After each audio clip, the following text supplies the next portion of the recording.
Hello everyone, I'm Priyanka Shah and welcome to my YouTube channel Mathalite.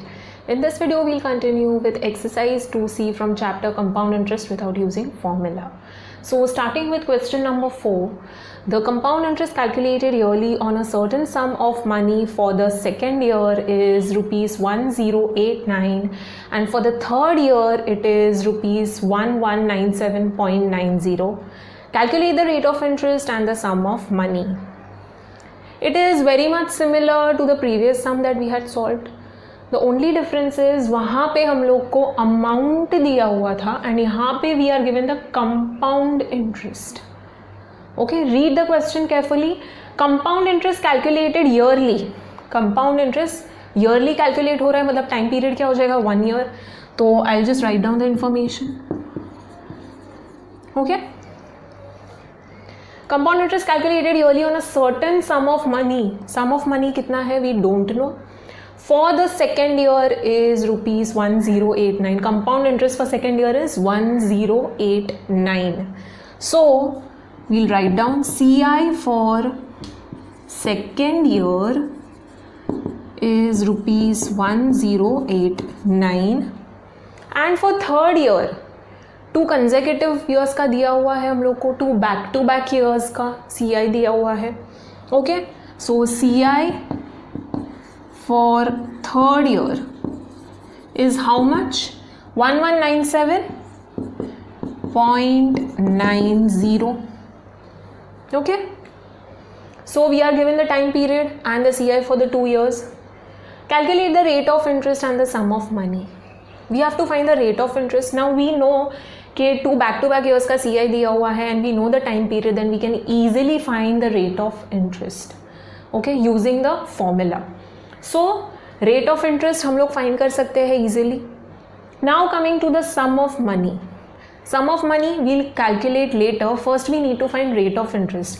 Rate of interest पता होगा, time period पता होगा, compound interest पता होगा, then principal that is sum of money find करना easy हो जाएगा. Okay, so first let us find rate of interest. Now rate of interest के लिए हम लोग को difference पता होना चाहिए. Okay, so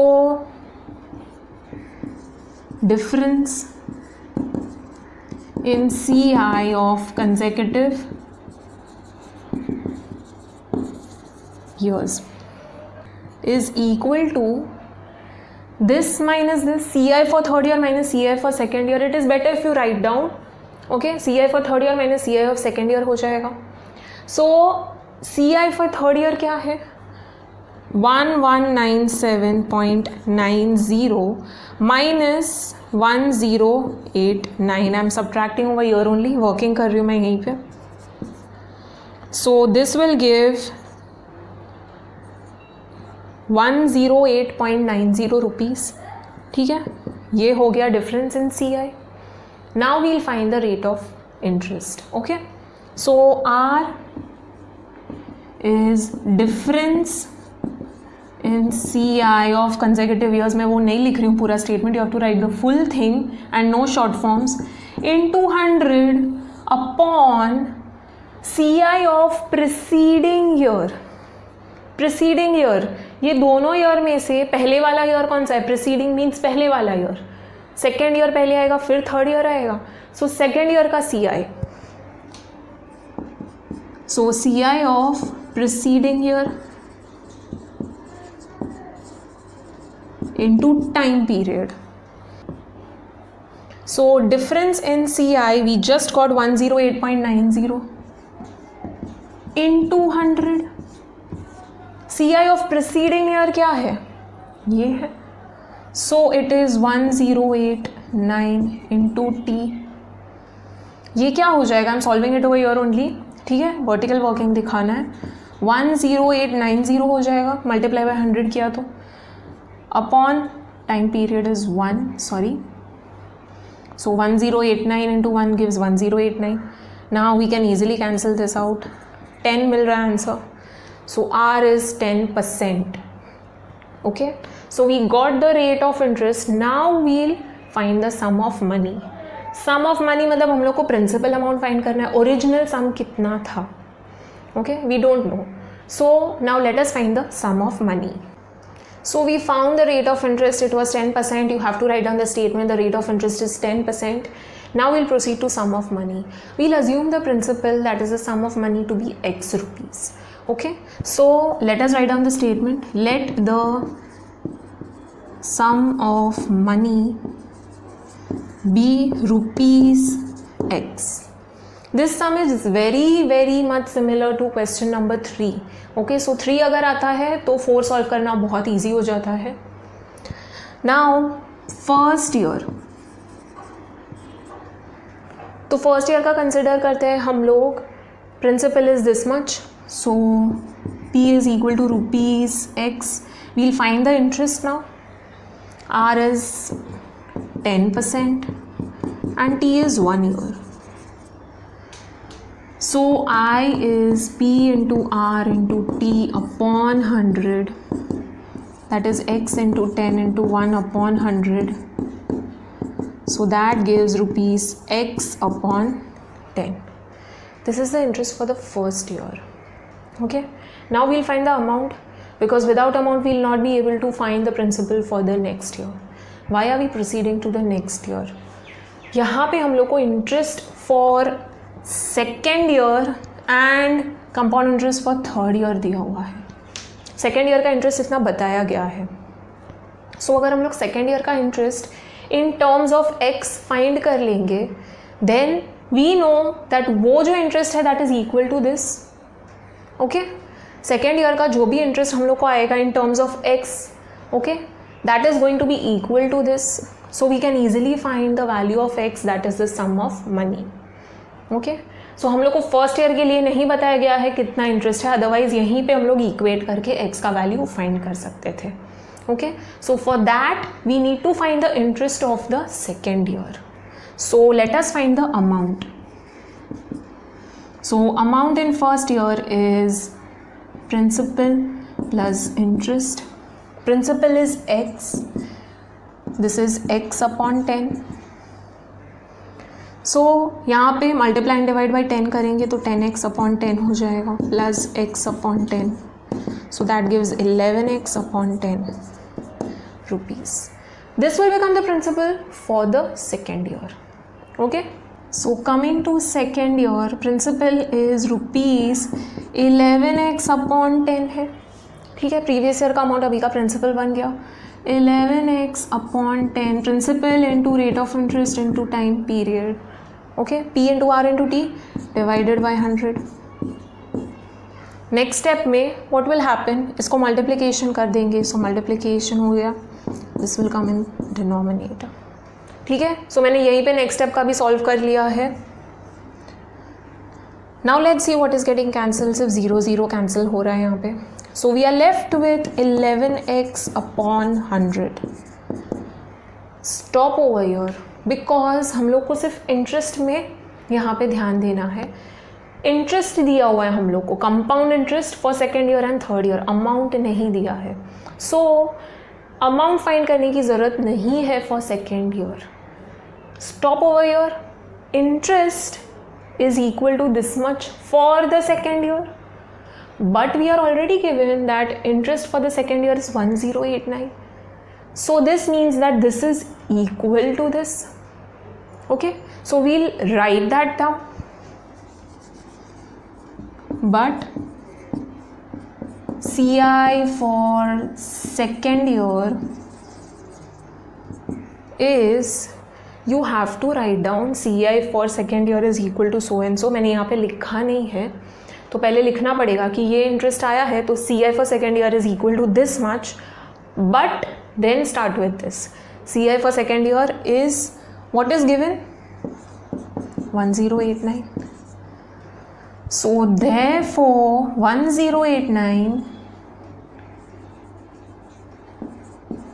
is equal to this 11x upon 100.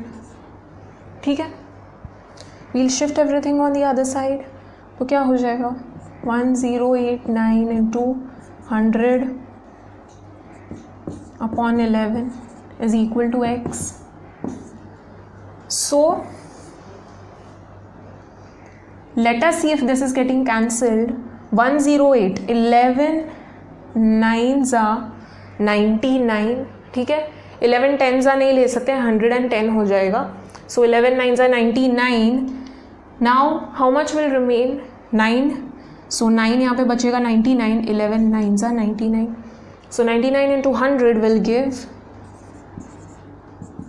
9,900. Okay, therefore x is equal to rupees 9900. ठीक है, rupees 9900, 9,900 is the sum of money. So you have to write down the final statement कि the sum of money is rupees 9900. Please don't forget the rupees symbol. Okay, otherwise your marks will get cut. Proceeding to next question. Question number 5. Mohit invests rupees 8,000 for 3 years at a certain rate of interest compounded annually. At the end of 1 year, it amounts to rupees 9440. Calculate first part the rate of interest per annum, second part the amount at the end of the second year, third part the interest accrued in the third year. So there are 3 things that we have to find, and first let us see what all information we are given. Mohit invests rupees 8,000. Principal बताया गया है यहाँ पे. For 3 years, time period 3 years के लिए है. At a certain rate of interest compounded annually. 1 year के बाद compound interest add होते जा रहा है. Okay, so time period is going to be 1 year. 1 year का हम लोग find out कर सकते हैं कितना interest हो रहा है. At the end of 1 year, it amounts to rupees 9440. At the end of 1 year, 1 year का end हो रहा है, मतलब 1 year के बाद, okay, 1 year finish होने पे, what is the amount? 9440. It amounts to बोला गया है. So 8,000 is principal amount and amount क्या हो रहा है in first year? 9440. So we are given the amount. What is missing over here? Rate of interest. We don't know what is the rate of interest. Now normally हम लोग को 2 back to back years का amount दिया रहता है या 2 back to back years का compound interest दिया रहता है, and then we are able to find the rate of interest. But here we are not given the interest. We are also not given 2 years का amount. 2 back to back years का amount पता होना चाहिए. So यहाँ पे हमारे पास सिर्फ first year का amount है. So what we'll do? First year का इंटरेस्ट एंड अमाउंट एक बार ट्राई करते हैं, फाइंड करते हैं हम लोग. Okay, amount we already know, but still let us calculate. Now rate of interest हम लोग को पता नहीं है. Okay, so let's take rate of interest as x. Okay, so first we'll write down all the given information. So principal दिया हुआ है, rupees 8,000 है. Okay, what else we are given? For 3 years. So money invested for 3 years.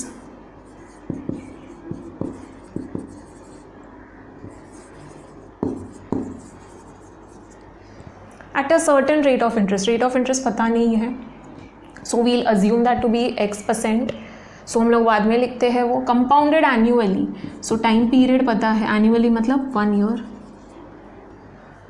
At the end of 1 year, it amounts to rupees 9440. So ये important है, amount in first year कितना हो रहा है? rupees 9440.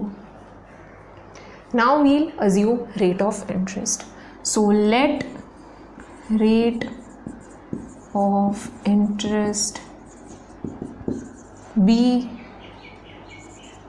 X percentage. ठीक है.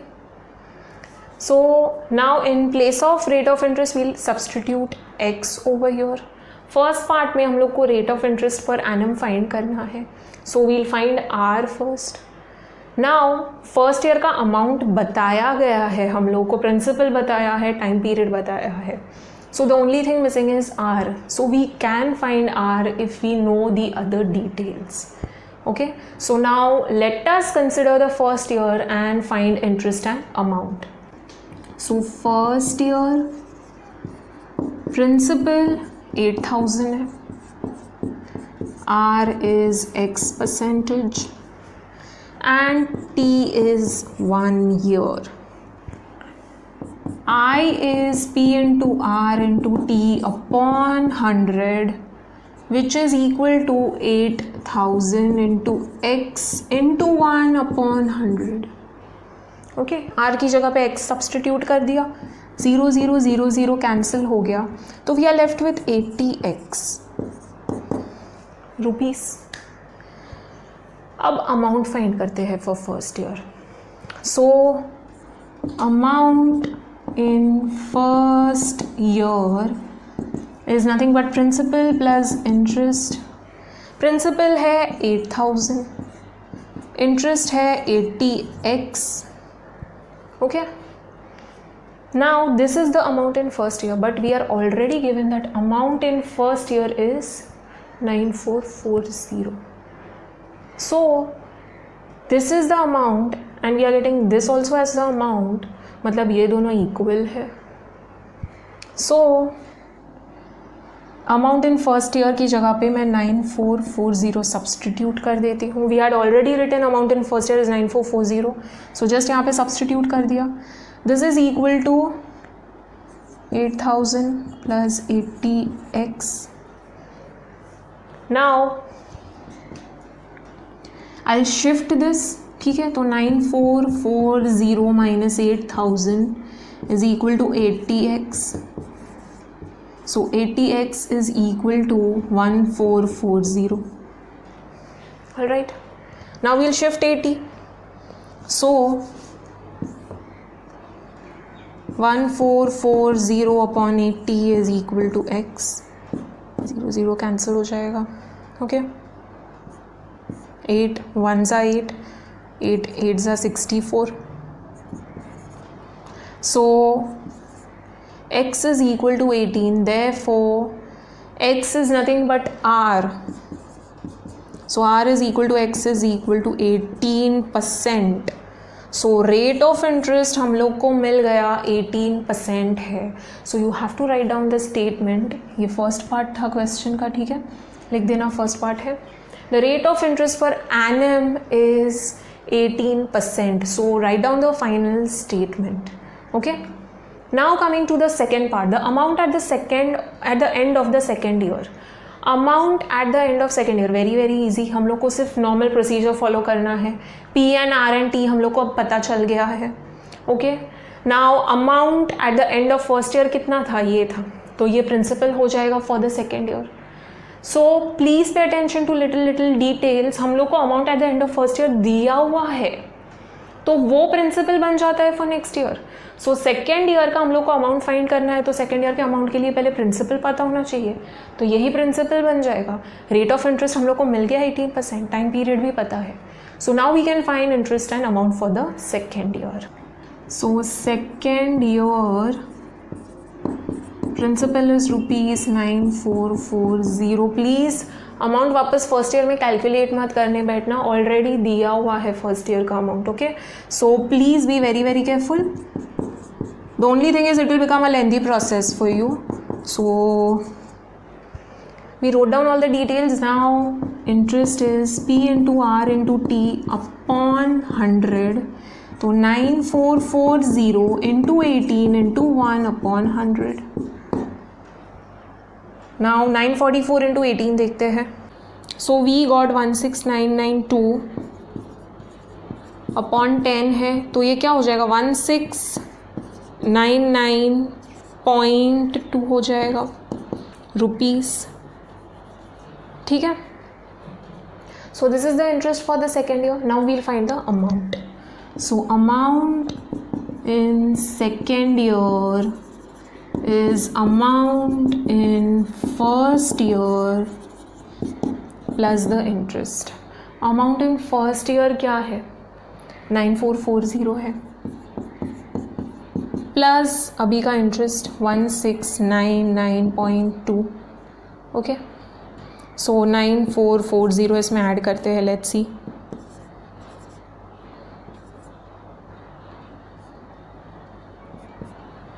सो we are getting 11139.2 rupees. So amount in second year is 11,139 rupees 0.20, that is 20 paise. So 11,139.20 rupees is the amount in second year. You have to write down the final statement. Third part में find करना है the interest accrued in the third year. Third year का सिर्फ interest पूछा गया है, amount नहीं पूछा है. We know the amount. यहाँ अभी का जो अमाउंट मिला है that is going to be the principal for the next year. So now let us calculate the interest for the third year. Third year 11,139.20 rupees है. Okay, so 11,139.20 into 18 into 1/100. Now if you are comfortable दोनों multiply कर लो and then फिर 100 से divide कर लो. Please don't cancel this zero and this zero. ये decimal के बाद का ज़ीरो है. Okay, so be very very careful.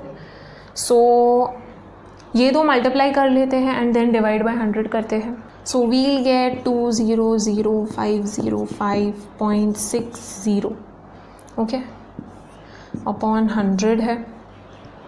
Okay, so divide by 100 करते हैं तो हो जाएगा ये और दो प्लेसेस शिफ्ट होके इट विल बिकम